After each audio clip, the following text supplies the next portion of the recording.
प्रेक्षक हो नमस्कार. मराठी ऑल अपडेट मध्ये आपल्या सगळ्यांचं मनपूर्वक स्वागत. कधीही घालू नका ही एक गोष्ट, अन्यथा येईल गरिबी.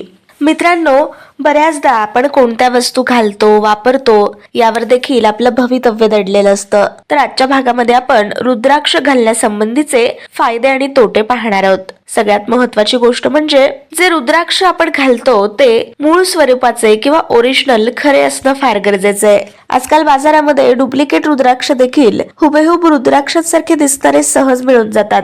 त्यामुळे खरे रुद्राक्ष आणि खोटे रुद्राक्ष हे ओळखणं महाकठीण काम होतं. मात्र जर खरे रुद्राक्ष असेल तर त्याचे फायदे काय आहेत किंबहुना त्याचे तोटे काय आहेत ते आपण आजच्या भागामध्ये पाहणार आहोत. सगळ्यात महत्त्वाची गोष्ट म्हणजे रुद्राक्ष घालत असताना तो खरा आहे की खोटा याची पडताळणी करून घ्या. त्याचबरोबर रुद्राक्ष घातल्यानंतर आपला अकाल मृत्यू योग टाळला जातो. जर तुमच्या पत्रिकेत मृत्यू दोष असेल किंवा अकाल मृत्यूचा योग असेल तर रुद्राक्ष घालल्यानं तो टाळला जातो. त्याचबरोबर रुद्राक्ष घातल्यानंतर एक अनोखी ऊर्जा आपल्यामध्ये संचारते व शिव अंश प्राप्त होतो असं म्हणतात.